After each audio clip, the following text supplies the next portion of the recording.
ظہر کے بعد سورۃ الکوثر کا یہ وظیفہ کر لیں۔ انا اعطیناک الکوثر، صرف ایک دن کا یہ وظیفہ لوگ دروازہ کھٹکھٹا کر پیسے دے جاتے ہیں۔ بسم اللہ الرحمن الرحیم۔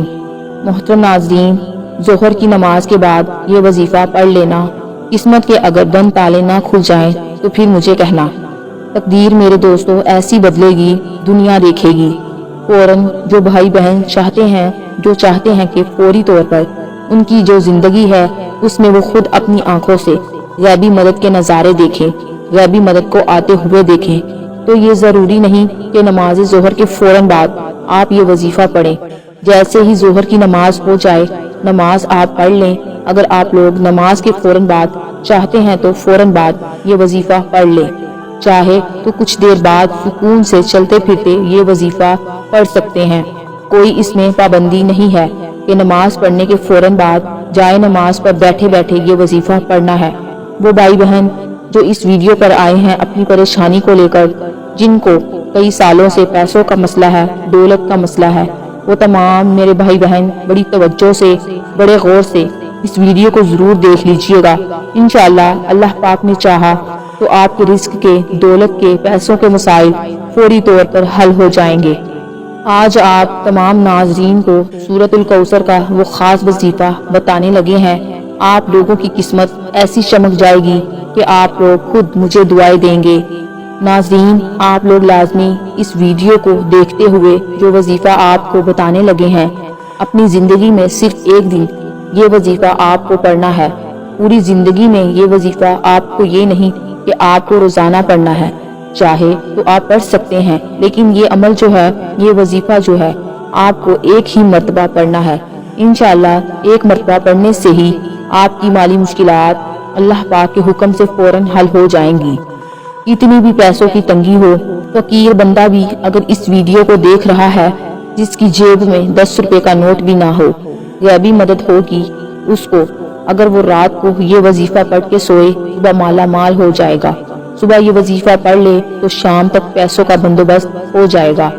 اس وظیفے کو کرنے کے بعد آپ کی مالی مشکلات، جو پریشانیاں ہیں، رزق اور دولت لے کر اگر سالوں سال سے آپ بے روزگار ہیں، رزق کی تنگی کی وجہ سے آپ شدید پریشان ہیں، آپ کو اللہ پاک کی ذات پہ یقین کرتے ہوئے بے حد آزمودہ اور مجرب وظیفہ آپ نے پڑھ لینا ہے۔ یہ بہت ہی آسان وظیفہ ہے، کوئی مشکل وظیفہ نہیں ہے، اور پڑھنے کا جو طریقہ ہے وہ بھی آپ کو بالکل آسان طریقے سے سمجھا دیں گے۔ یہ عمل جو ہے وہ اس وظیفے کو کر لیں، انشاءاللہ اللہ پاک ایسا معجزہ فرمائیں گے، اللہ پاک ایسا کرم فرمائیں گے، آپ کی تمام مشکلات، تمام پریشانیاں ختم ہو جائیں گی۔ ایک جگہ روایت ہے کہ نبی کریم صلی اللہ علیہ وآلہ وسلم نے فرمایا، اے عبداللہ بن قیس، کیا میں تمہیں جنت کے خزانوں میں سے ایک خزانے کے متعلق نہ بتاؤں؟ میں نے عرض کیا، یا رسول اللہ صلی اللہ علیہ وآلہ وسلم، کیوں نہیں، ضرور بتائیں۔ تو آپ صلی اللہ علیہ وآلہ وسلم نے فرمایا، بس تم کہو نا گناہ سے بچنے کی ہمت ہے، نہ نیکی کرنے کی طاقت، اور اللہ کی توفیق صحیح ہے۔ آج کا یہ خاص وظیفہ سورۃ الکوثر اور اللہ تعالیٰ کے صفاتی ناموں کا ہے، پر اتنا طاقتور ترین اور جلیل القدر عمل ہے کہ ہماری جیسی ناقص زبان اس کو بیان نہیں کر سکتی۔ میرے آقا علیہ الصلوۃ والسلام کی شان بھی ہے، اس کے اندر مقام بھی ہے، اور بہت زیادہ خیر کثیر اس عمل کے اندر ہے۔ جو اس مبارک چھوٹی سی 3 آیات کی سورت کو پڑھتا ہے، اس سے دوستی کرتا ہے، وہ مالا مال ہو جاتا ہے، اللہ تعالیٰ اس کو لاکھوں کروڑوں پتی بنا دیتے ہیں۔ یہ اتنا طاقتور ترین عمل ہے، ہم یہ تو نہیں کہہ سکتے کہ ہر انسان پڑھے گا اور ایک رات میں کروڑوں مل جائیں گے، یہ تو جھوٹ ہے، لیکن یہ لاکھوں کروڑوں پتی بنا دینے والا عمل ہے۔ جس انسان کو بھی ہم نے یہ اپنی زندگی میں بتایا، اللہ نے اس کو مال و دولت سے بے حساب عطا فرمایا اور حلال عطا فرمایا، اور سب سے بڑی بات یہ ہے کہ اس عمل کے کرنے والے کی اولاد خیر والی اور فرما بدار والی ہوتی ہے۔ میرے بھائیو بہنوں، اتنا مجرب وظیفہ ہے کہ انشاءاللہ دعائیں دیں گے۔ اپنی زندگی میں اس وظیفے کو جب بھی آپ لوگ پڑھنے لگے تو آپ تمام ناظرین اس کے بارے میں کسی سے ذکر مت کیجیے گا، خاموشی سے چپ چاپ یہ وظیفہ پڑھ کے دیکھ لیجیے گا کہ یہ سورۃ کوثر کا وظیفہ ہے۔ میرے بھائیو بہنوں، اکثر آپ تمام دوست احباب اپنی پریشانیوں کا شکوہ کرتے ہوئے، اپنی مشکلات کی شکایت کرتے ہوئے کہ ہمارا یہ مسئلہ ہے، ہمارا وہ مسئلہ ہے، ہماری یہ بندش ہے۔ ناظرین، اس وظیفے کو پڑھنے سے پہلے جتنی آپ کی حاجتیں ہیں، جتنی آپ کی مرادیں ہیں، ان مرادوں کی، حاجتوں کی نیت کر لیجئے گا کہ میری یہ حاجت ہے، مراد پوری ہو جائے۔ پھر یہ چھوٹا سا وظیفہ پڑھ کے دیکھ لیجئے گا۔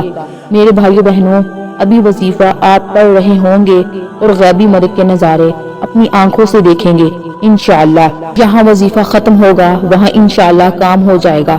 لیکن میرے بھائیو، جس ترتیب سے بتائیں گے، اگر آپ نے یہ عمل کر لیا، جھولیاں اٹھا اٹھا کر دعائیں دیں گے، ساری زندگی دعائیں دیں گے انشاءاللہ، پوری زندگی اگر مانگنے میں، لوگوں کے آگے ہاتھ پھیلانے میں گزر گئی تو یہ ویڈیو مکمل دیکھ لیجئے گا۔ آپ لوگوں کی قسمت کے اگر بند دروازے ظہر کی نماز کے بعد، یہ وظیفہ پڑھنے کے فوراً بعد نہ کھل جائیں تو پھر مجھے کہنا۔ بڑی سے بڑی رکاوٹ ہوگی، رزق میں بڑی سے بڑی بندش ہوگی، بد نظر ہوگی، وہ بھی انشاءاللہ ختم ہو جائے گی۔ اللہ پاک نے چاہا تو اتنا مجرب اور خاص وظیفہ ہے، یہ سمجھ لیں۔ یہ اپنے سینے کا راز آپ تمام ناظرین کو بتانے جا رہے ہیں۔ نماز ظہر میرے بھائی مسجد میں ادا کر لیں، اور میری بہنیں جو ہیں وہ سکون سے بیٹھ کر گھر میں ادا کر لیں۔ اگر میرے بھائی کسی وجہ سے گھر میں نماز پڑھتے ہیں تو پھر وہ ان کا ایک الگ مسئلہ ہے، لیکن کوشش کریں نماز جو ہے وہ مسجد میں ہی آپ لوگ لازمی پڑھا کریں۔ ہر وقت کی مثال کے طور پہ کوئی آپ کا ایسا مسئلہ ہوتا ہے کہ آپ نہیں جا سکتے، تو پھر اگر آپ نے گھر میں بھی پڑھی ہے تو گھر میں پڑھنے کے بعد جو ہے وہ چاہے تو جائے نماز پر بیٹھے بیٹھے یہ وظیفہ پڑھ لیں، چاہے تو 10-15 منٹ، آدھے گھنٹے بعد سکون سے بیٹھ کر یہ وظیفہ عصر سے پہلے پہلے کر لیں۔ میری بہنیں بھی اسی طریقے سے عمل کریں۔ گھر میں جب پڑھتی ہیں وظیفہ تو چاہے نماز پر بیٹھے بیٹھے پڑھ لیں، چاہے تو کچھ دیر بعد پڑھ لیں، لیکن عصر سے پہلے پہلے آپ لوگ یہ وظیفہ لازمی پڑھ لیجئے گا۔ سب سے پہلے اپنی حاجتوں کی نیت لازمی کیجئے گا، چاہے ایک حاجت ہو، چاہے 10 حاجتیں ہوں۔ ناظرین، آپ کو ایک اہم بات بتا دیں، اگر اس وظیفے کے ساتھ آپ کوئی دوسرے وظائف بھی پڑھ رہے ہیں تو بھی کوئی مسئلہ نہیں ہے، پڑھتے رہیے۔ جو وظیفہ آپ پڑھتے ہیں اس کے ساتھ پڑھ سکتے ہیں، مطلب دن میں آپ نے، دوپہر میں، شام میں اگر مختلف وظائف کیے ہوئے ہیں تو اس دن آپ یہ وظیفہ بھی پڑھ سکتے ہیں۔ جتنے آپ نے وظائف کیے ہوئے ہیں کوئی پابندی نہیں ہے اس وظیفے کو پڑھنے کی کہ اس دن آپ جو ہیں وہ یہ وظیفہ نہیں پڑھ سکتے۔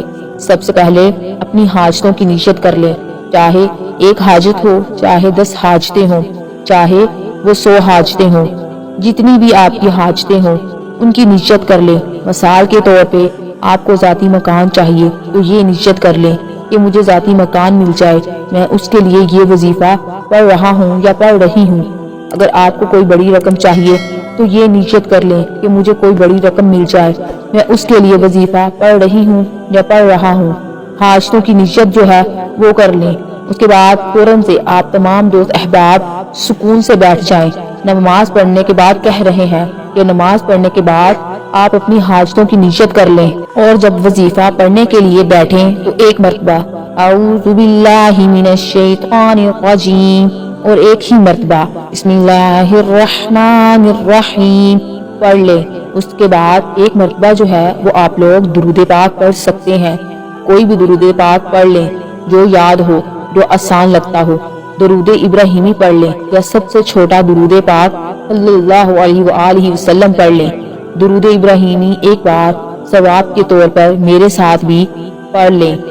اللہم صلی علی محمد وعلی آل محمد کما صلیت علی ابراہیم وعلی آل ابراہیم انک حمید مجید۔